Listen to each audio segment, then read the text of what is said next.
같이 합독하겠습니다. 마태복음 7장 15절부터 20절까지 시작.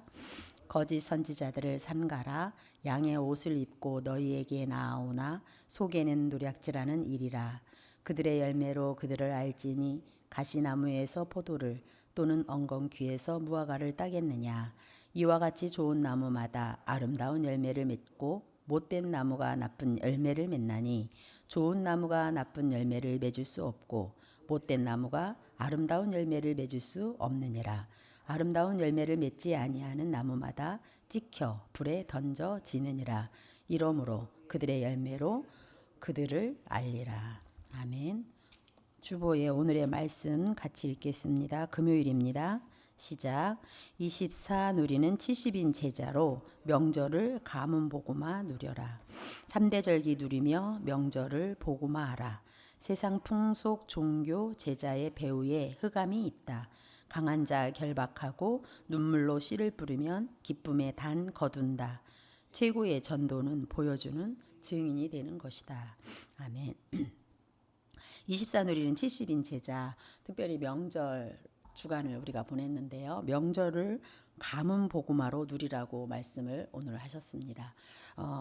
특별히 이제 가문을 품고 300명단을 놓고 기도했던 우리 전도자들이라면 아마도 최고의 시간표였고 캠프가 됐을 것으로 믿습니다. 명절하면 이제 사람들이 조금 우리 랩런트들이라면 좀 들뜰 수 있고 특히 설날은 더 그런 것 같아요. 추석보다. 설날은 세배를 해서 세배 용돈을 받는다는 그것 때문에 그런지 몰라도 뭔지 모르가 분위기가 더 이제 기뻐하는 그런 기다린다라는 느낌이 더 드는 것 같아요. 이번엔 또 잊지 못하게 아주 아름다운 눈이 와서 화이트 아주 소복소복 쌓이는 눈을 또 경험하게 되었는데 저 역시 이제 가문을 놓고 기도했던 사람이다 보니까 남씨 집안 전씨 집안 이 가문을 양 가문을 놓고 기도했던 사람의 한 사람으로서 명절이라는 것이 좀 이렇게 복음 아니면 이 명절이라는 것은 싸울 수밖에 없는 과거 상처로 또는 보여지는 어떤 그런 것들로 이렇게 서로가 이렇게 어렵게 하는 것들을 많이 볼 수 있잖아요. 그런데 오늘 말씀을 보면 명절을 가문 복음화하라 이 말은 절기가 왜 있을까요? 명절이 왜 있을까요? 설날이 왜 있고 추석이 왜 있을까요? 생각해 보면 이 명절은 최고의 복음 전하기에 좋은 그리고 기도 응답을 확인하기에 좋은 기회인 것 같습니다. 이스라엘 백성들이 3절기는 유월절, 오순절, 수장절 이 3절기를 통해서 후대에게 언약을 전달했던 걸 볼 수 있거든요. 제가 우리 가족 톡이 이제 예배를 드리기 전에 우린 이번에는 예배 아침에 못 드리고 저녁에 드렸는데 전날 드렸는데 이번에 예배를 드릴 때 이제 남장로님께서 말씀을 선포하시면서 안내 문구에 카톡에다가 왜 모여야 하는지 이유에 대한 것을 제가 넣었어요. 우리가 모여야 될 이유, 가문이 모여서 드려야 될 이제 이유죠. 예배를 드려야 이유가 있다.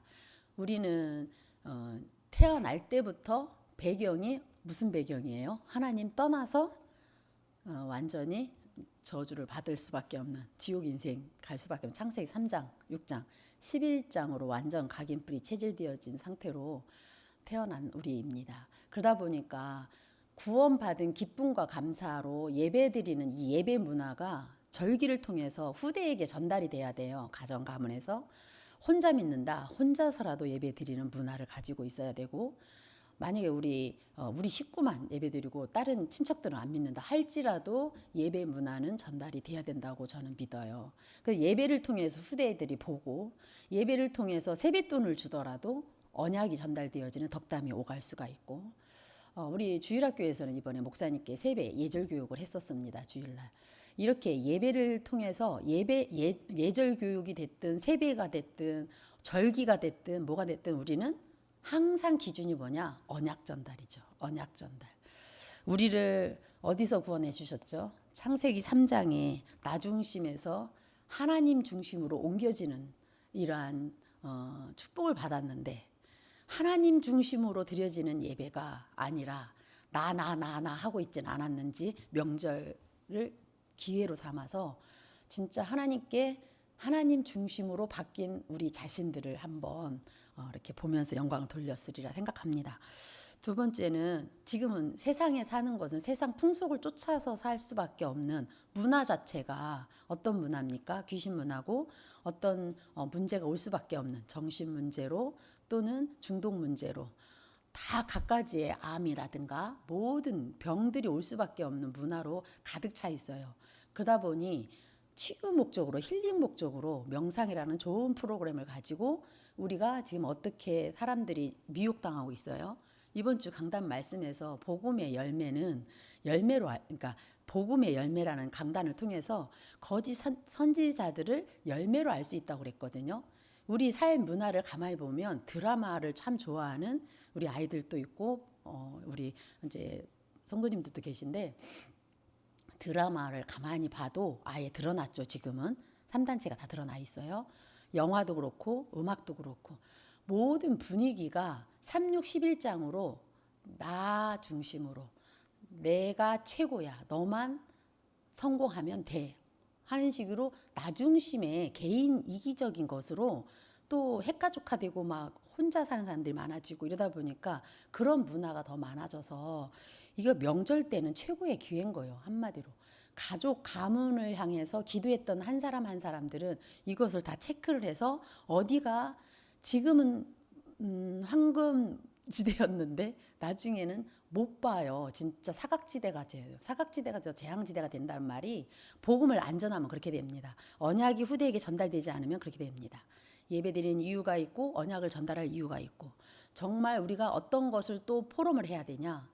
성삼위 하나님이 함께하는 그 포럼을 해야죠. 옛날에 우리가 이런 일이 있었지 저런 일이 있었지 거기 중에서 하나님 함께 했었던 그 하나님을 얘기할 수 있어야 합니다.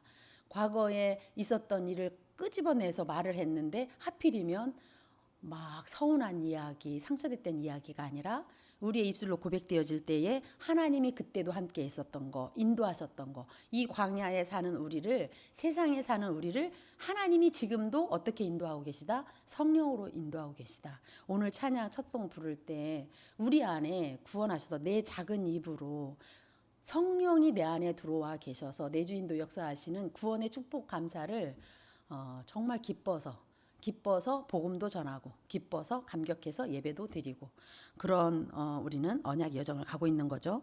지금 이 세상은요. 고린도전서 10장 20절에 보신 것처럼 명절하면 우리나라에 아주 큰 차례를 지내면서 우상을 섬기게 돼 있죠. 대저 이방인이 제사하는 것은 귀신에게 하는 거다. 하나님과 교제하는 것이 아니다. 예배하는 것이 아니다. 그래서 귀신 문화가 제사 문화가 뭐로 바뀌어야 되냐? 예배 문화로 잘 바뀌어야 됩니다. 거기에 우리는 전도자의 삶을 살아가고 있는 거고 선도적인 역할을 감당을 해야 되고 사명을 감당해야 되는 겁니다.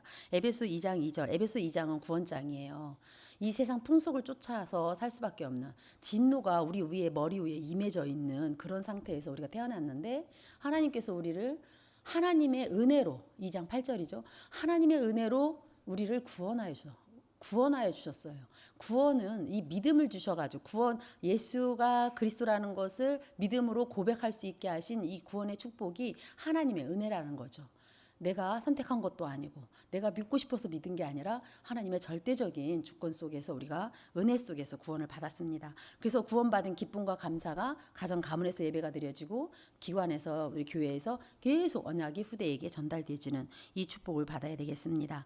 이것이 내가 24 예배가 되어지고 24 기도가 되어지는 상태 그런 영적인 상태가 되어질 때에 또 전달되는 걸 볼 수가 있어요. 그냥 지식적으로 아는 그것이 아니라 제가 머릿속에 있는 것이 목사님 항상 가슴에 내려오는 이거 구원의 기쁨과 감사가 구원의 길 그릴 때마다 뭐 어떤 사람은 30년 걸린다. 여기가 짧은데도 이렇게 많이 걸린다. 이런 말 할 때 어제도 랩런트하고 이제 다락방을 하게 됐는데 명절 때 혼자 지냈다는 그 랩런트를 통해서 구원의 길을 다시 한번 이렇게 1번 다음에 6번, 7번 막 가지 말고 1번 원래 인간부터 해서 2번, 3번, 4번 번호 순서대로 이것을 그리지 말고 쓰지 말고 네 마음에, 네 머리에, 네 영혼 속에 각인하는 마음으로 한번 이렇게 하도록, 그렇게 한번 같이 이제 하기도 하고, 책을 한 권을 다 띌 때까지, 우리 한 권을 지금 갖고 오라고 목사님 그러셨는데, 광고에 한 권을 띌 때까지 우리 한번 집중해 보자, 이런 미션을 가지고 나누었는데요. 구원받은 이것이 다거든요. 구원받은 자가 예배 드릴 때 어떤 일이 일어납니까? 393 역사가 일어나죠. 우리는 이것이 세팅된 상태가 돼요. 랩런트들에게 393 얘기를 했더니 언약 잡은 거 393을 그냥 잡은 거예요. 그래서 393의 내용을 저는 138, 393, 138, 14, 24, 24, 25, 00, 237 막 이러고, 제 카톡에 보면 393 더하기 24는 70. 딱 보면 제가 정리한 메시지예요. 이거는 다 자기가 기도하다 보면 단어가 나오는데, 이거를 생소하게 어렵게 생각하지 마시고, 성삼위 하나님이 나와 함께하는 거 위오, WIO죠. 위오, with 임마누엘 원네스. 그 하나님, 성삼위 하나님이 나와 함께하는 이 축복을 오력으로 역사하신다. 이게 3이에요. 그러면 9는 뭐냐? 9 세팅이란 말은, 우리 랩런트라고 나눈다. 바이블 스터디에서 어제도 나누었는데, 우리 어린 랩런트들은 성삼위 하나님 하면 성부, 성자, 성령 하나님에 대해서도 자세히 풀어줘야 돼요. 그래서 성부, 성자, 성령, 성삼위 하나님이 나와 함께하는 축복입니다. 이거를 들이마실 때 우리 그렇게 호흡기도 하자. 이러면서 성삼위 하나님, 그 다음에는 9세팅에서 333이잖아요. 그럼 3에서는 보좌의 축복이, 내가 호흡기도 하면서 할 때 내 뇌가 마음 생각인데, 이 뇌가 하나님과 쫙 연결된 보좌와 연결되어 있다. 보좌의 축복을 누리는 시간이다. 시공간 초월해서 지금 역사하신다. 그래서 237 빛으로 역사하신 그 축복을 누리는 게 3. 그 다음에 또 3은 뭐예요? 3 생명. 우리는 하나님 형상이다. 하나님의 형상으로 하나님의 생기를 불어넣어서 생명이 되는 거다. 그래서 그 생명운동이 일어나길 원하셔서 에덴의 축복을 주셨다. 히브리서 4장 12절 말씀처럼 하나님의 말씀을, 그래서 살아있는 말씀을 지금도 묵상하는 거야. 이러면서 3. 또 나머지 3은 뭐예요? 3 전무후무예요. 나 교회 현장이 전무후무한 응답입니다. 그래서 3 시대를 열어가라 그러셨거든요. 우리 랩런트들을 통해서, 우리 랩런트를 향해서는 제가 그렇게 말해요. 랩런트들이 우리 이제 교회 주의 종들이 될 것이고, 중직자들이 될 것이고, 미래 여러분들이 이 시대에 남은 자요, 남겨질 자이기 때문에 흩어진 자로서 앞으로 정말 순례자의 길을 갈 거고 정복자의 길을 갈 너희들이다. 그래서 여러분들은 이제부터 3 시대를 열어갈 주역이다. 그래서 교회의 주의 종, 중직자, 랩런트 시대를 3시대라고 하죠. 이렇게 393의 언약을 우리 랩런트라고 포럼하다 보면 그냥 숫자를 붙잡는 게 아니라 그 내용이 더 풍성해지길 원해서 호흡기도를 합니다. 호흡하면서 그 393이 하나 한 단어 한 단어들을 하나님 나에게 전무후무응답으로, 우리 엄마 아빠 산업의 전무응답으로, 우리 교회의 전무응답으로, 이렇게 한 단어 한 단어를 풀어서 호흡을 가지고 한 5분 정도 우리 같이 기도하는 시간도 가졌습니다. 이렇게 언약이 후대에게 전달될 때에 내용이, 본질적인 것이 전달되지 않는다면 지금 교회가 문 닫는 이유, 주일학교가 문 닫는 이유 무엇인가요? 예배가 자꾸 소홀해지는 이유가 무엇인가요? 본질을 잃어버려서 그래요.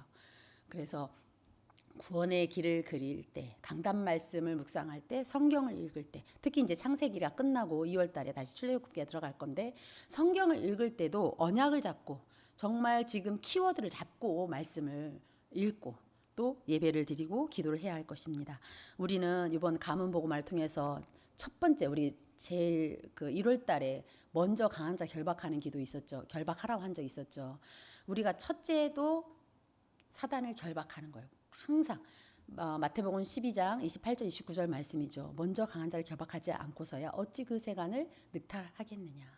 가져올 수 없다는 거예요. 영혼도 그렇고 물질도 그렇습니다. 그렇다면 우리는 강한 자를 결박하는 예수 이름의 권세를 가졌고, 그리고 나서 정말로 그 가문을 놓고 가정을 놓고 기도할 때 기쁨의 단을 거둔다는 거죠. 세상 사람들은요, 아니 우리 사람들은요, 세상 사람만 그런 게 아니라 우리들도 그런 것 같아요. 보이는 열매, 보이는 거에만 관심이 많아요. 근데요, 하나님은요, 어디에 관심이 있느냐? 제가 이번 주에 한 단어를 잡은 게 뿌리였어요. 뿌리. 복음의 열매에서 저는 뿌리가 보였어요.